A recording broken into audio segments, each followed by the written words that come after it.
Standing still at dusk, listen. In far distances, the song of froglings by Busan. I'm gonna go through it one more time. If you didn't hear it the first time. Standing still at dusk, listen. In far distances, the song of froglings by Busan. What do you think, Greg? What do you think this means? Is that the second one? Yeah. Okay, because I guess I had read that. I have no clue. Greg had spoiled it last episode, but Let me see one more time. Let me see if the words mean something. you might want to put your mic a little closer. It did move because I had to get up a few times. Alright. Standing still at dusk. So, standing, like after work. You get off work, you're standing there, like, or sitting in traffic, same concept. Listen in far. So you're listening to all the honking and all that shenanigans. Distances. You want to be home. You don't want to have to travel through all the traffic. And the song of froglings hitting the horn. Beep beep. So that's what you get from this haiku? That's, yep. Or this is how you relate to it? That's how I read it. See, I'm thinking that the author of this haiku liked to listen to nature. For whatever reason, at that point in time, it was frogs, right? It says froglings though. I think froglings is a saying. Like Froglings? Yeah. I think it's just we can multiple. Okay. Hey Google, what does froglings mean? Here's the definition of frog legs. The back legs of frogs as an item of food. Well, obviously, we know what frog legs are. So Google just told us that frog. Let's see here. I don't think she heard me. Frogling. I have to actually click on a link to get the definition.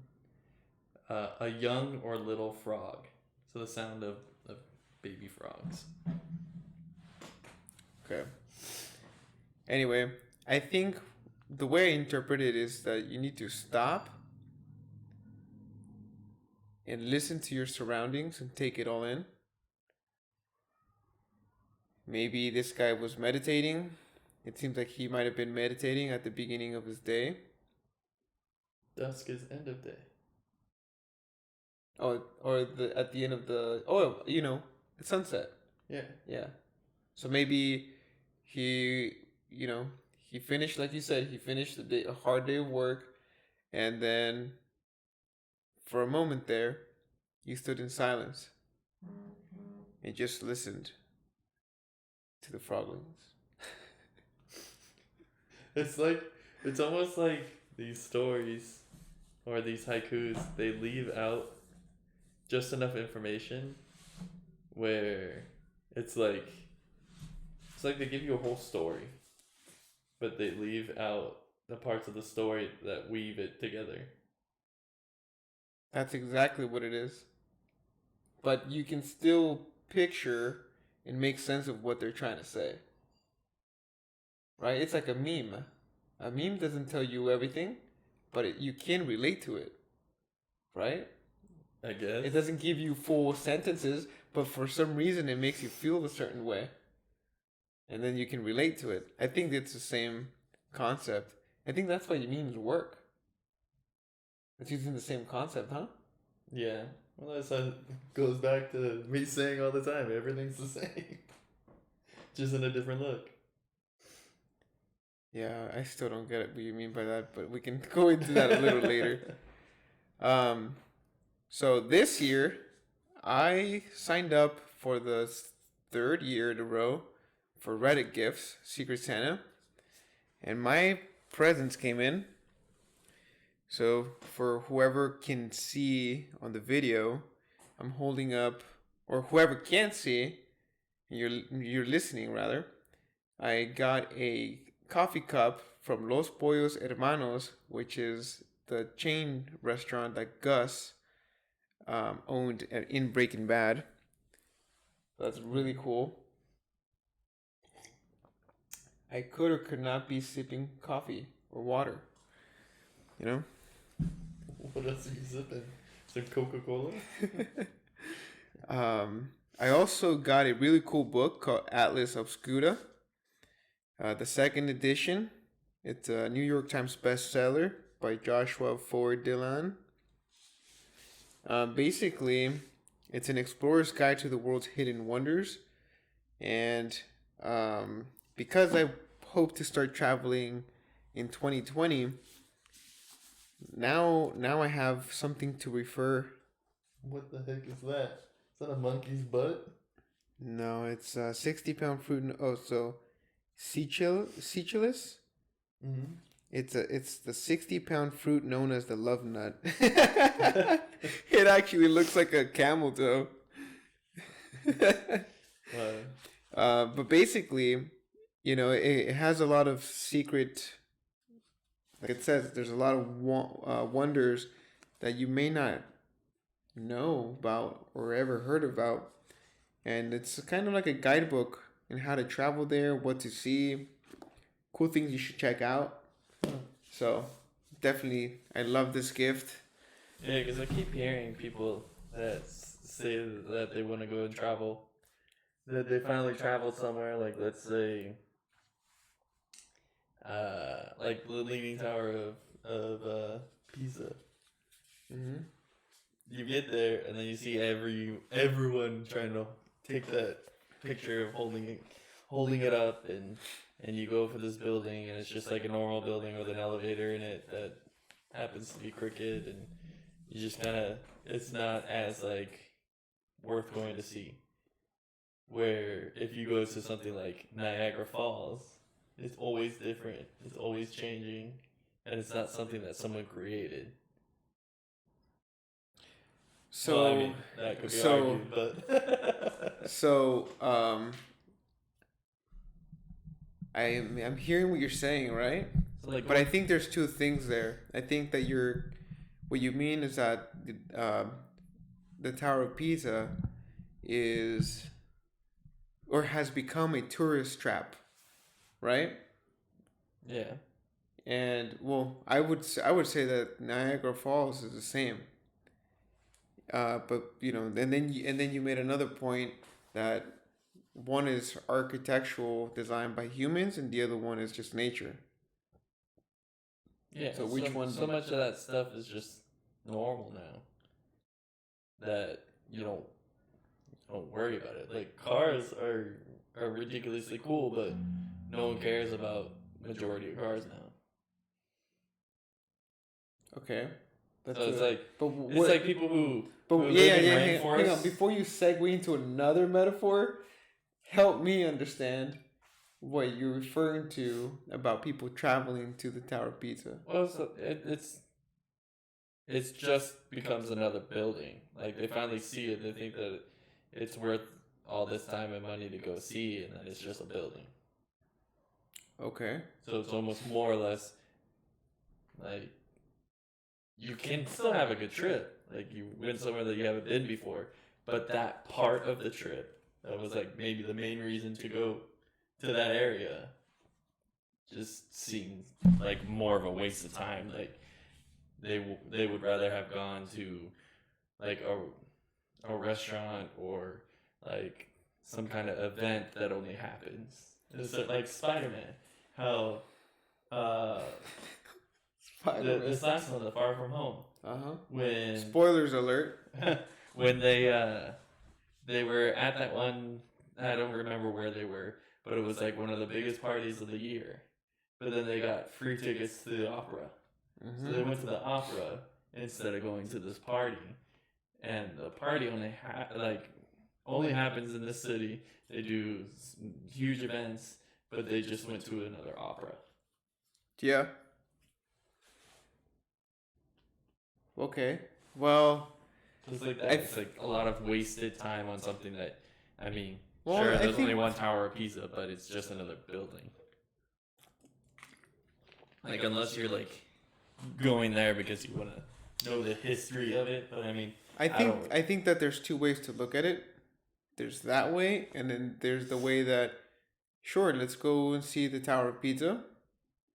And next year, I won't go there anymore. yeah. Next year, I'll go into a nearby city. It doesn't have to necessarily be anywhere else, but you can go back to that place, but you can go and maybe immerse yourself into the culture and have a little bit of a different experience away from the crowd.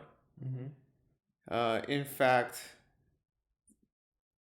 that's something that the company that I work for or that I work for um, specializes in.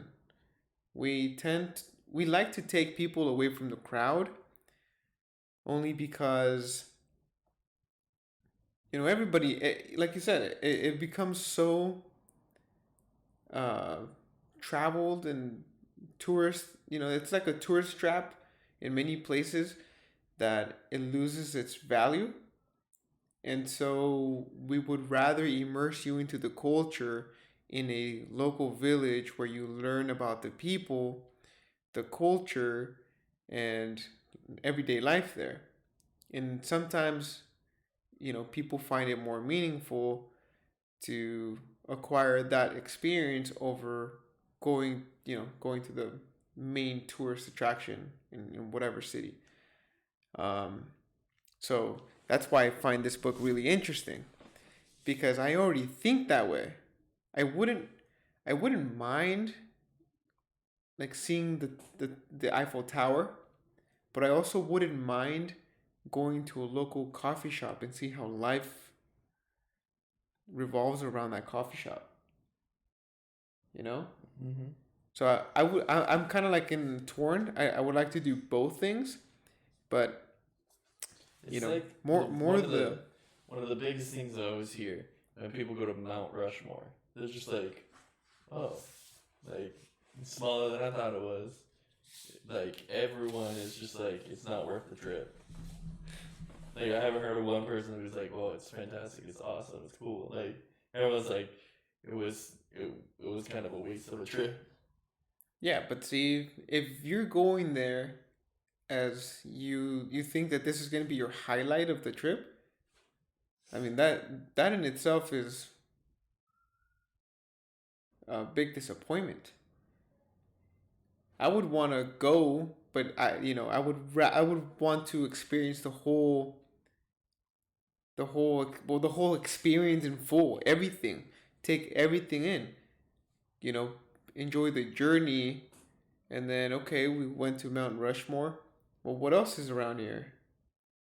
Oh, well, there's like a local library or a museum or whatever, Mm-hmm. and do that with with part of the trip instead of just putting all my eggs in one basket and say I'm just gonna go to Mount Rushmore so I can take Instagram pictures and post them up. You know. Mm-hmm. So yeah. So if you're looking into getting out there, I recommend. I haven't read the book, but it's growing on me already, and I feel like this is gonna be a good bucket list. Um, like ideas for me to go and check out. So, for instance, we have the tree on the lake in Port Renfrew. Look at that tree, man! Mm-hmm. Isn't that crazy? So it's what I'm looking at here. It's Whoa. a tree It's on hard to top of see. a mound Mm. Okay. of dirt, No. and that's dirt, I man. know. At first it looked weird. It almost looked like the background is a painting. All of this It's is water. water. Yeah, but So what's on you're top look, of it? You're just looking at this little rock, But it's not a rock, and that goes into the water. right? So all of this is just a reflection of. Yeah. I'm sure there's other trees right here, but Why are you? that just looks like a rock, though. Well, I don't think a tree can come out of a rock. It's got to be some sort of Okay, how about we just let me read you this excerpt. Okay, I'm trying to guess over here and have the book right in front of me. It says, living up to its name, Fairy Lake is in a remote and unspoiled landscape near the town of Port Renfrew. Sticking up out of the lake's stillness is a partially submerged log. Clinging to the log for dear life is a tiny living Douglas fir tree. Tourists, boaters, and hikers come seeking it as a unique window into nature and rebirth. The bonsai tree has attracted more than a few photographers to capture its struggle of endurance, including a winner of the National History Museum of London's Wildlife Photographer of the Year. So, That's a log? wrong. So it's a tree on top of a tree. So it's a small tree, bonsai tree, on top of a log in the middle of the lake. Of the lake, What is a tree growing out of another tree? Port Renfrew. Well, that's why it's so interesting that these people come there just to look at that and take pictures. So, you know, it says it gives people a unique window into nature and rebirth. So things like that, I find that really interesting. I would rather do that than go to a local bar and just get messed up on the trip, because you can do that here. You can do that anywhere. Um, but yeah, that's actually one of the things I wanted to talk to you about. We didn't have a chance to talk about this on the last podcast. What, the book? Not the book. I just got that book this week. But the fact, oh, so last podcast, I want to talk to you about my Vegas experience. So I work for a company, for a travel company, and so I often go to Vegas for conventions with them. I guess my title would be like business manager. I help set up the booth. We meet with thousands of people. Um, you know, we essentially what we're trying to do is have people use our company to go to Southeast Asia. So if any of you guys want to go to Southeast Asia, holla at your boy. I can get you some good rates on everything from tours to shore excursions, riverboats, whatnot. Anyway, so every year I go to 2 or 3 conventions, and this last one was very interesting because unlike years or past years, there were more younger people at this convention, which gave a lot of people hope. Some people think that the industry is kind of dying because if you think about it, most people who travel are retired people.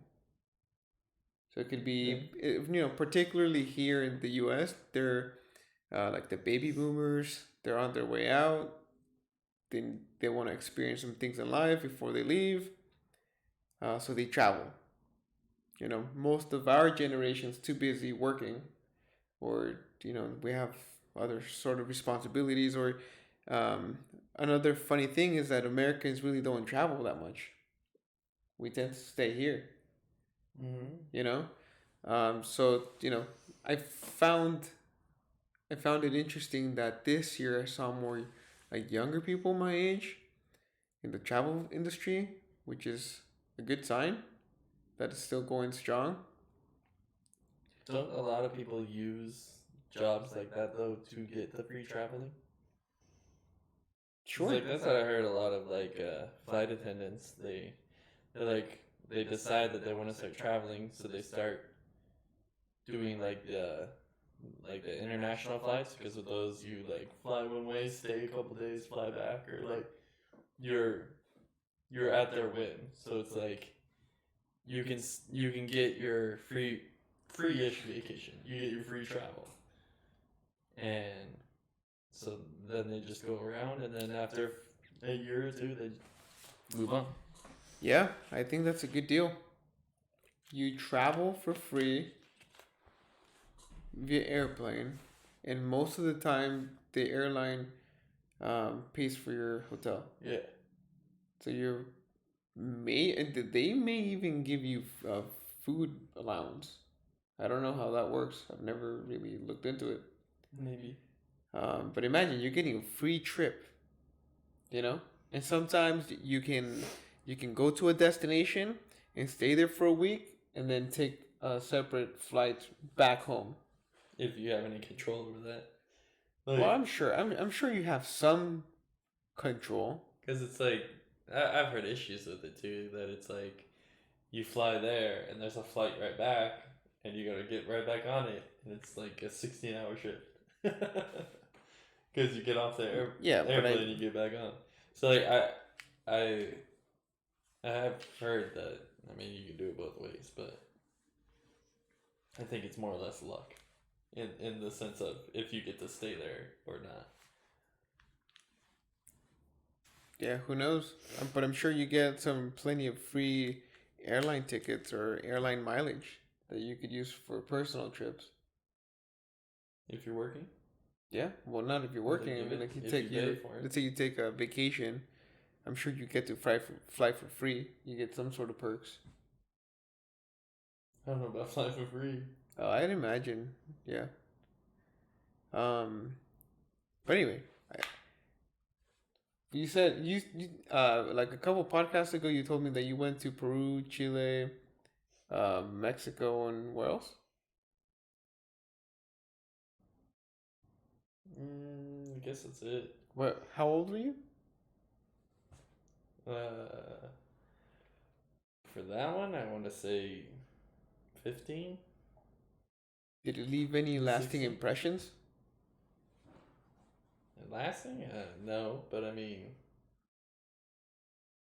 when you were there, yeah, because it was all the poor area of Peru. So it was people living in cardboard huts, like cities of cardboard huts, not just like going to LA or seeing Anaheim's like riverbed when they had all the homeless encampment. This was like, imagine going to like where they're building in Irvine right now. They're like knocking out hills and they're like doing new development. Imagine all that new development is just cardboard houses. And then the store buildings are like cement walls with maybe like a tin roof and the floor is dirt. So, coming back from that trip, you're 15 years old.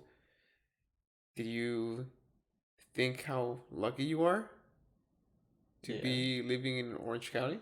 Yeah, and then they didn't have where I stayed. There was no hot water either. So like, if you got hot water, it was because it was hot out, and you didn't get to flush toilet paper down the toilet. You had to put it in a trash can next to you, and like there were just stray dogs everywhere. And So, would you say that you're more appreciative of the life that you have? I don't know about that anymore. Like, I don't think about, like, when I feel like I don't have anything, I don't think back on that and be like, oh, I have more than I had thought.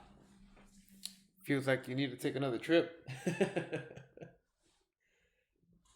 No? I mean, I would like to, but it ain't gonna happen. Yeah, no, but I mean, like, but do you see what I mean? Mm-hmm. I think you need another trip to. But then get you a gotta be appreciative refresher. that you can get another trip, though. Huh? Because those people didn't get trips in the first place. Who? I was just talking about the people who lived there at the time. Wait, what? You said I would need to take another trip, essentially to refresh my memory. But to do that, I would have to be grateful for another trip because those people didn't have a trip in the first place. Yeah, that's the point of taking the trip. Oh man, so what's going on with you, man? Nothing. Nothing's changed really in the last couple weeks. I was working the last one, wasn't I? I went back to the restaurant I was working for to. It's like I don't even know what it's considered. I guess it would be part time, but it's two. Yeah, 2 of the days I'm responsible for the entire restaurant for the whole night, and the other 2 days are a busy weekend shift. So I'm going into those not knowing how it's gonna go, and there's a lot in that restaurant that needs to change. But yes, I can be in control of it, but I can't set the rules in there. Like I have to convince other people to set the rules. So like the process is like tonight I was closing out and I had more money than I was supposed to. Everything counted out fine. No one knew why. And like I wanted to understand why, if it was just maybe we had too much money or anything like that. And even if we made a mistake, it wouldn't make any sense to have more money. But everything was counted. I counted everything 3 times, and just no one can explain it, and no one knows why. And when I was in control of the restaurant, I'd be able to find those things very quickly. So it's always bothersome to see that there's a disarray in it. Like there's How does it feel to be back in a place that I mean, how long were you gone? You were gone for like a year, 2 years. 2 years. Mm-hmm. I mean, some things changed, but it's the same thing. But now I don't have the responsibility of making sure the business succeeds in the long term. Like, I don't have, like, I'm not the person who they call and be like, hey, this person didn't show up. We need you here. Like, sure, they're going to try that. Like, hey, this person's sick. Can you come in? But there's no obligation to it. Like, if I can't go in, I can't go in. So that's nice. But they're working around my schedule, which is interesting because I wouldn't have wanted to hire someone who was like, I can work this day, this day, this day, that day. But I told them like I'm not going in to take other people's shifts or to butt heads with what's already going on. But when I go in, I'm working. So like I've already just started initiating things. So like things were dirty and I just started cleaning them. And there was like a bunch of stuff plugged in that they weren't using. Like there was 2 phone systems plugged in that aren't in use and they're just sitting there all dusty. I was like, do you guys use these? No. Okay, get rid of them. So I did it. So it's just keeping things simple and stupid. Like Simple and stupid. So it's like people were looking at me when I was doing stuff tonight. Like I was washing all the windows. And they're all looking at me and they're like, why are you doing that? Why don't you have someone else do it? I was like, because obviously no one else does it. So if I get it done, it's going to come back to me on the days where I'm working to now it's clean. So I'm trying to view the place like, sure, you can't do a one-man show, but when other people aren't doing things and you pick up that slack, it can do better for you. So I'm just trying to make it the best that I can for myself, and it'll go over to others, but you can't control all of that. If you do, then you have to take control of everything, which means they would call you and bring you in to whenever they need you. Yeah. And I don't have the time for that. So There's so much that needs to be done there. Because I was looking actually, they do they do a competition for sales in a specific area, and I looked at it today, and it showed 3 years. So this year, last year, the year before, and the sales were my sales for 3 years ago. And I looked at it, and they're half of what I did, and I was like, "What? How?" Like, because I remember previously we did sell less than the years before, but not by half. It was like minuscule, maybe like 10-20% difference. Hmm. And I don't know where how do you explain it? Like, no one can run a restaurant on their own. So somewhere along the line, so, some things are broken. So like whether it be the owner is not advertising or getting the advertisement, or the managers haven't been making the workers do the proper steps to keep people coming in, or it's just a lack on both ends and things don't get done. So then the guest has no excitement. And that's one of the things that I don't like about how, like, if you go town to town here, you're gonna see their mall, like their Tustin Marketplace, or their Spectrum, or like you're gonna see those little shopping centers that have your Ralph's, your Buffalo Wild Wing, your Raising Cane. Like, it's all the same stores, and they just copy and paste that, like, Because it works. town to town. Yeah. But it's almost not even just because it works. It comes back to that concept of when you hear it all the time and you see it and you know it's there, you don't have to think about it, and it's your only choice. So it's like you have thousands of restaurants around here, but every time we're like, "Hey, where are we gonna go?" It's usually like, I don't know, like In-N-Out, Chick-fil-A. Like, sure, those places are good, but you don't go to like, well, that sushi place you went to right outside the Craftsman's place.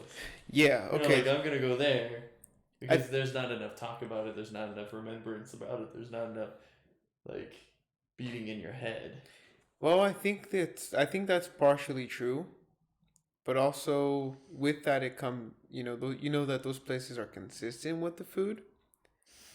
So let's say that you're you know someone like yourself who is a bit pickier on food than most people, you would go with the safe choice instead of trying the new restaurant that just opened that's owned by a local, whatever, like I a mean, family owned depends. restaurant. Well, it goes off of types of food. Like, I don't care. Like, I'm not picky in the sense, like, if there's a cheeseburger and I can go to In-N-Out or this new local burger place open, as long as the food is something I eat. Like, if a new sushi restaurant opened, I wouldn't go there. I don't like sushi. Not because it's not a well-known place, just because I don't like sushi. Right. So But I think it's a mix of both things. But I think the concept around it, though, is that, so let's say the two hamburger places are there. You're Mhm. most likely going to go to the one that you just hear is in every town. So it's like, Well- if I go from here to my grandma's house, which is 10-hour drive, when I get there and they say, "Hey, what do you want for dinner?" I'm going to say restaurants that I know.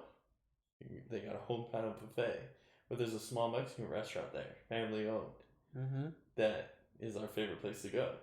And the only reason is because, well, actually, there's no actual only reason. It just became a tradition. But it's not something that people would know. Like, if you were to drive through that town, you would most likely never stop there. Because you don't know about it. There's nothing in your head. Right. So it's just, how how do you get that concept of beating it into people's heads who live near it? Repetition. You're there. You have to be relevant in something. Well, well, It's like when you walk out of church at the end of the day, there should be a flyer sitting on the floor that everyone sees or something. Like, it's well, the constant talk of it. Like, you don't hear people. well, you're also talking about a smaller town. Because if you're here in, Orange County, last time I looked, I think there's like, gosh, like 3.4 million people in Orange County. You look at all the brand chain restaurants, they're on every corner. Mm-hmm. They're convenient and they're consistent. And that consistency is the key. You can have the greatest marketing, but if you're not consistent with your food, to back that up. Actually, I would say that Arby's is the only exception. Because Arby's is not even, like, I tried Arby's. I like to eat everything. I literally tried it one time. I wanted to vomit after I ate it. And I don't care if it's on my feed 20,000 times, or if I see it driving past, I will never go to an Arby's again. So yeah, I'm fine with Arby's. And I know what Arby's is. But I don't go in there. Like, every once in a while, randomly, I will. But it is everywhere, but at the same time, it's not drilled in your head. Right. Arby's doesn't advertise as much, but they're everywhere. Mm-hmm. So you just drive by and you'll see one, and you know what it is. Yeah. Well, take the news, take the media, take all the ads. Everything is in your face. Basically, we're being sold to 1,000,000 times a day. Everything revolves around money in the U.S., right? Everything's about a business, about this, about that. There is no other way to get more people into your door than branding, than being in people's faces, being in the newspaper, being on the ad, on the feed that they're watching, being on a commercial on TV. There's no other way. And so when people's lives revolve around media and all this other stuff, they're being sold to all day, whether they think about it or don't. In fact, this kind of, we can segue into the other point that we missed last week, which was about waking up. I've recently noticed that some people are literally asleep at the wheel. And I mean that in a figurative way. Mm-hmm. I feel like some people are not there. Does that make sense? Yeah. Like sometimes I catch myself, I'm like, And I'm not being judgmental. I'm just observing. I'm like, like, this person's not all there. Like, they're responding, they're acting like a normal person, but at the end of the day, it's like, what are you saying? Like, hello, like, I want to knock on their head and say, hey, are you awake? Are you like Netflix? It's like, hey, are you still there? Yeah. Because I've caught myself in that, in like, I guess on autopilot sometimes. But it has been less and less often now. I think I'm becoming more aware of my surroundings and myself than ever before. Like, did you think about, like, what was the first thing you thought about this morning? Or did you just get to work and you're like, how did I get to work? Oh, I zone out when I drive there, yeah. Because I don't think about it. Because, like, I don't know. When you, I don't know, there's just things you don't care about anymore. That, like the drive to work. half the time, you like, yeah, you'll be like 15 minutes into your 20-minute trip, and the 15-minute, like the drive doesn't change. Like you're on the road for 15 minutes, but then you look at where you are, and you're like, oh, I'm getting off the freeway right now. Yeah, so that's exactly what I'm referring to. Like So I don't pay attention. Like I'm not gonna crash, but I don't pay attention to it. Like on the way here, I have my GPS up. Like I don't know the exact way here from where I was working. I just put the GPS up and just there was a car in front of me. Slow down. Like I didn't pay Jesus attention. Christ. Like I literally at one point looked around and was just like, I don't even know where I am right now. See, Greg. So if you don't even know where you are sometimes, and you are basically like stepping into a portal from one point to another, do you like how could you even be aware that all these advertisements are hitting you in the face? Mm-hmm. Like signs and stuff, yeah. But They're just repetition, repetition, repetition, repetition. Once you familiarize yourself with it, it's oh yeah. I saw it in an ad somewhere. Oh yeah, I know this brand. Like you go to the store and you get a store brand, and then you get a brand that you know like a name brand.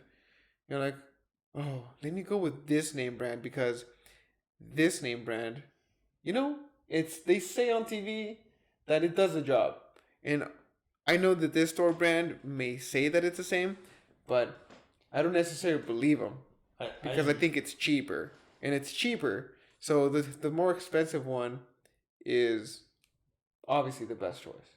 I used to do that, but then I actually started looking at the cheaper one to see who makes it, because half the time the store It bought buys ones, it from actually buys it wholesale. from that company, Yeah. and just repackages it with their name. Uh-huh. So sometimes, like the TV I got was made by Sony, but was $300 less than the Sony TV. Yeah. And I was like, all right, cool, take it. Okay, so I mean, I guess it's only when it's convenient. Yeah. Exactly. But yeah, so And that's yeah. what I think hurts a lot of experiences like this book you have. Like you don't get to see the obscureness of the world because we've uniformed it too much. And then people who want obscure are sometimes too obscure. Like they're out there, they're a little wacky. Yeah. Yeah. So You have to find a happy medium. You have to find a balance. I don't know where I heard it last. Gosh, forgot. Well, it's probably not even worth mentioning. Yeah, but I see what you mean. So okay. So given all that, you know that, right? You're not there. Like, when was the last time you experienced something different from your out of your ordinary life? No, not for a long time. Not in the sense of like experience something new outside of like a feeling or something like that. Something that So, just like- blew your mind.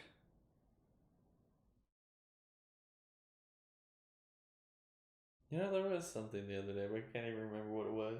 It's probably not worth remembering then. No, I don't know. Okay, you remember when you first held your son? And that Okay. blew your mind? See, I don't know. I don't think I had a normal thought process as other people. It didn't blow your mind that you made a thing and it came out and it was alive? I never really felt that, no. So you never even processed it. I guess not. So now that I'm mentioning it to you, do you feel weirded out that you literally created or helped create a human being? No, because see, I don't see it that way. It's not like, sure, I had to do something, but like, I didn't It's like a passive thing. It's like I didn't make myself taller from being a kid to now. Like it just happened. Like you don't have control over that. Like I couldn't have been like, well, sure you can have some kind of funky surgery to be short, like get your legs chopped off right here and put feet right here or something. But like you don't have control over some things. Some things just happen.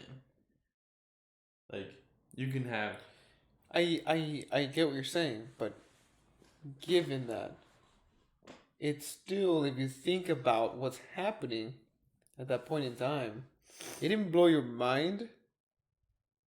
no Like, because it yeah, was you so don't have normal. control over it, but is it? Have you been a dad people before? have kids all the time. That's Sure. why I think it was just so normal. It is, but It have was you ever fun. had a kid before? I technically did. Well, okay. Did you ever see your another baby, held it, and felt as close as you did with your son now? See, I feel like people are lying about when they hold the baby for the first time. Like maybe the women have that feeling because they can feel the baby in there and like they're carrying it and I almost feel like they have a sense of something with the baby because it's like when you lay down at night and you sit there, you can literally you can hear your heart pounding sometimes. Like you hear boom boom boom boom boom. Okay. So it's almost like they have a connection with the baby that we could never really understand unless it happened to us.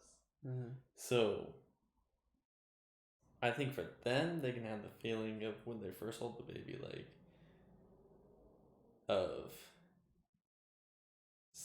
some sort of connection. But like the first time I held Oliver was just like I'm holding a baby now. Like there was no big connection yet. It's like when you meet someone for the first time, you're not best friends. Yeah, but sometimes you click. Sure. Like right Sometimes off the you bat. click, but like if you met your first friend, like if you met this friend, and the first thing he did was take a poop on your arm, like your connection's not gonna be like. You see what I'm saying? Like I'm not see saying what that you're there was saying. hatred or I I don't care for No. for him, but it's not this overwhelming love. Like if you met someone and they kept you up through the night for a year and all That they might did be was good. poop and you had to change them and they pee on you and sure they'll snuggle up on you like it's hard to form a bond right away. Like I'm moving back now to like the first time you meet the baby. Like it's hard to make a bond instantly. Like you know what you're supposed to do, you know what needs to be done, but it's not like you have no knowledge of the baby. You don't know what the baby wants. You don't know what the baby likes. You don't know anything about him. Okay, Like, that's you don't a even that's know a what he's gonna very look like until you see him. right. That's a very So it's- technical way to look at it. See, I'm talking about uh, a deeper layer still. I'm talking about the layer that is underneath all that. Right? Yes, it's normal. Everybody has kids. It's nothing new in this world. But just the thought that human beings, like animals, can have a baby or something that resembles their DNA, that does not blow your mind. No. Because See, it's like I don't see like I understand it's a way for us to communicate, but like there's no difference in you being a human and me being a human. Like you have the same DNA as your mom, but like I don't like I know she's your mom and you're her son, but there's no difference like in, in the sense of you two are people. I don't know how to explain that. It's so fuzzy. I understand what you're saying, but I'm talking about even deeper. Like for right now, who was it? I heard it on Jerry's podcast, Joe Mhm. Rogan's podcast. He had this weird thought. It made me think about this too. He had this weird thought about how crazy it is that we're making sounds with our mouths and we are able to understand each other. Like you see it so normal all the time because it happens all the time, but you've never taken the step back to really think and analyze what's happening. Yeah, and there's times there's times where I look at my like I'll have no shoes or socks on, and I'll sit there and I'll look at my foot and I'll be like, that looks weird. Because I think it's times like that where things click and you're just like, what the hell? Like Right, you so I have would, more amazement about something that is so normal. Like it's yeah, so normal for all of us to go walk around. But right, for like an octopus to see that, they'd be like, whoa. It's like right. So that's why I was wondering different things are weird at if different when times. you were not when you first held your son, if it well, okay, let's move past that. Okay, I guess you're a very technical, loving father who It's is different normal. from then as it is. What I'm now. wondering is Like, when was the last time that you had your mind blown where you didn't believe something that you've seen or experienced? I can't remember. See, you need to travel more. You need to experience more things in life.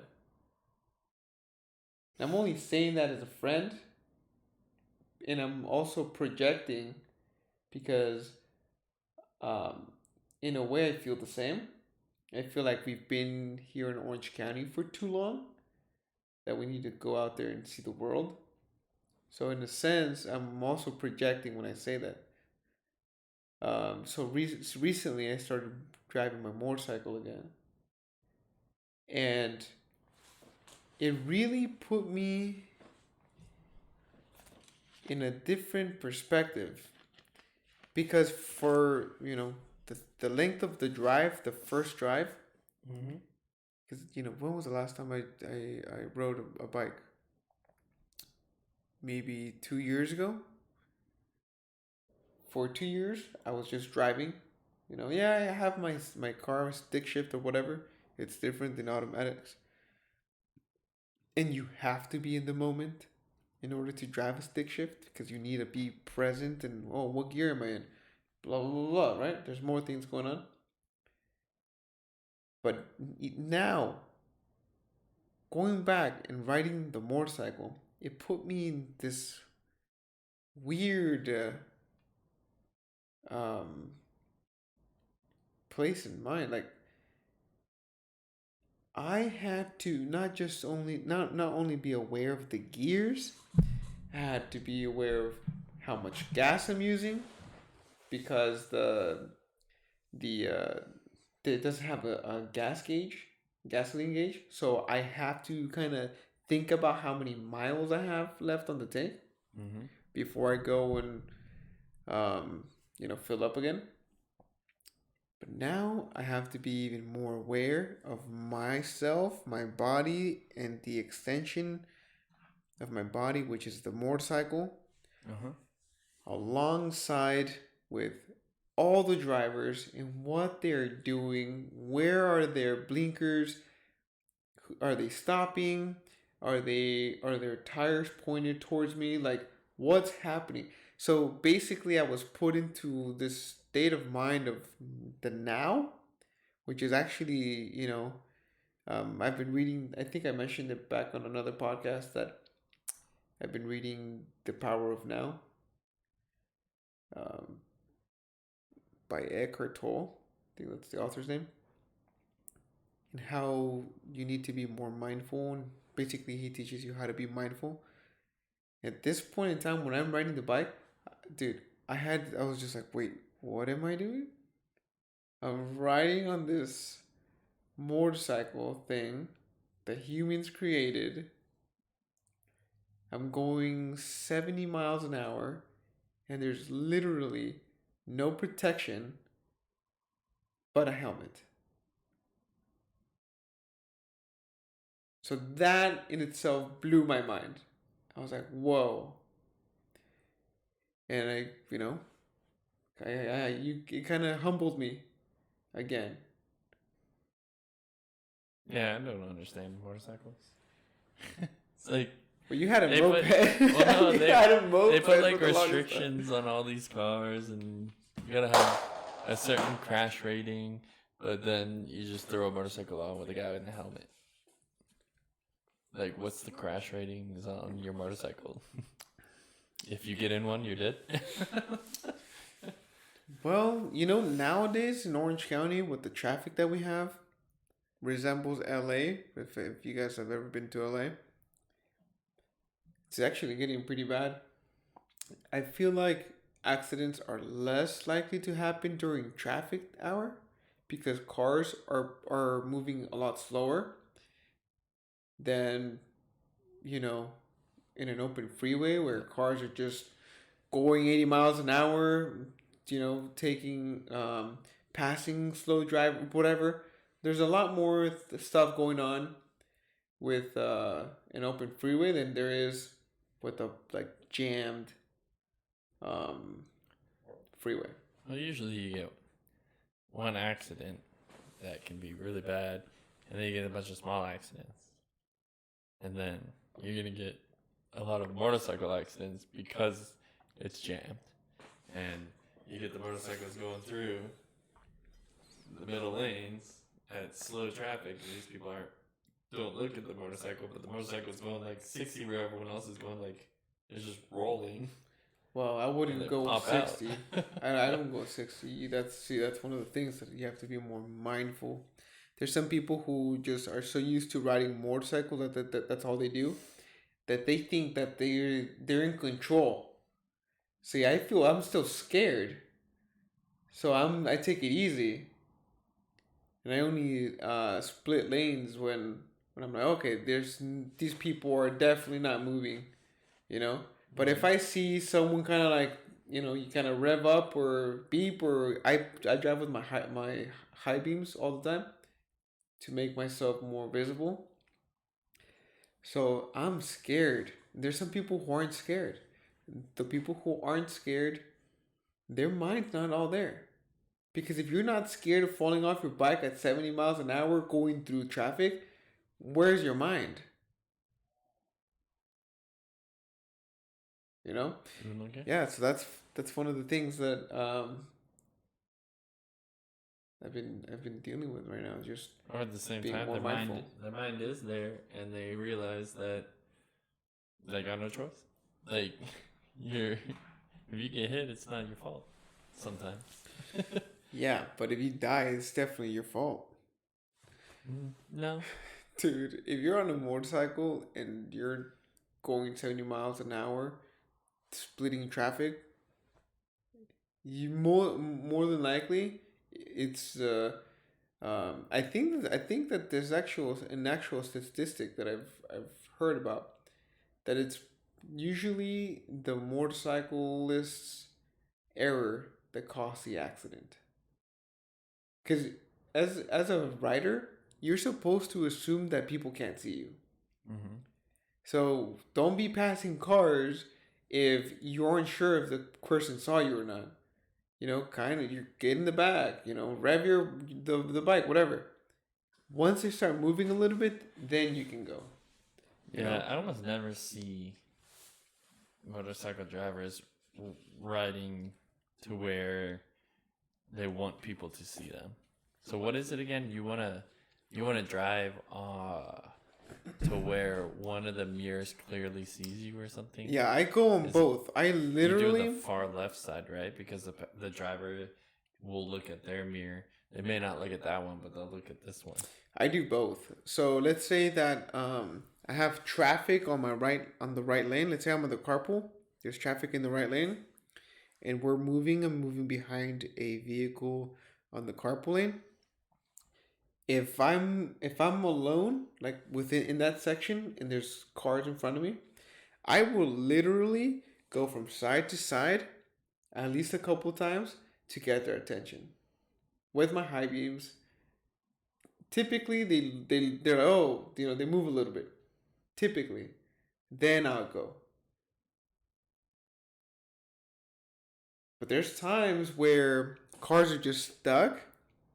Dude, I'll go maybe 20 miles an hour, 25 miles an hour.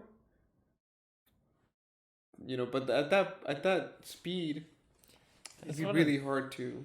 What I never understood too is you have like your lane, your carpool lane. You got the emergency lane. Mm-hmm. I never understood why motorcycles would hang out here. Why not hang out here? Because then you only got one car, and these cars don't go this way. But they can. I mean, they can. And then you're stuck. But they don't. And then if they hit. But if you're on this side, you're stuck between two cars, and you have double the chance you get hit. Well, like that's what I don't know about that. Like, okay, what would be worse? You could swerve over, or you can slow down. Like here, you had only one option. You get hit, or you slow down. Well, listen. When there's traffic and you're splitting lanes and there's cars on the carpool and there's cars on your right lane, typically these cars see each other, so they're not gonna get in. Yeah, but they can be close. Oh yeah, they can be close. If they're in their lane, if they're both in their lane, but like seem to be really close, you're gonna get hit by the mirror or like. No, you rev, you stop. You see, I wouldn't stop in the middle. I'd be behind the car. But you would have a less of a chance getting hit there than hitting debris on the left side of the lane. Or maybe this guy cuts this guy off and this guy gets into the emergency lane. You hit them. You're going onto oncoming traffic now. Yeah, but you would have been hit. Well, no, because you would see. Because you would have been hit over here anyway. No, you would have been seen between those two. No, cars. but you would have seen. You would have seen the car going this way. You're like, oh, I'm not going through there. Right. So we hear this guy just came out of nowhere and just like it hits you. You're going onto oncoming traffic, and not to mention all the debris that's on the side of the freeways. Cleaned it up, street sweeper. Come on. Oh man. Anyway, enough sad stories.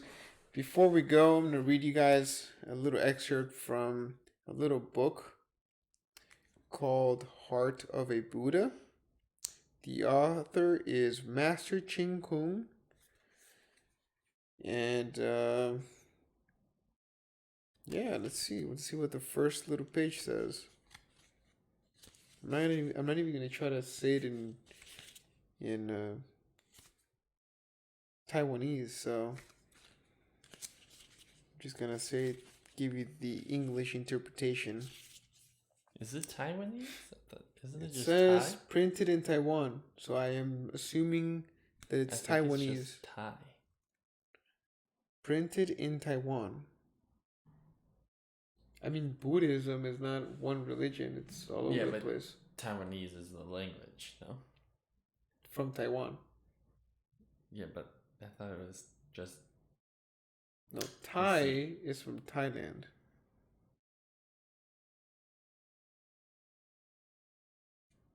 What language do they speak in Taiwan? Oh, Mandarin. So not Taiwanese. Okay. So Mandarin would be, I guess Taiwanese would be the ethnic group. No, I don't know. I don't think that's a thing. Taiwanese? Yeah. Search it up before I give some. Taiwanese. Oh, I guess it describes the people who live there. Okay. You live in Taiwan, but if you live in Taiwan, you're Taiwanese. Okay, so I'm not gonna try to, say this in Mandarin with this a Chinese language.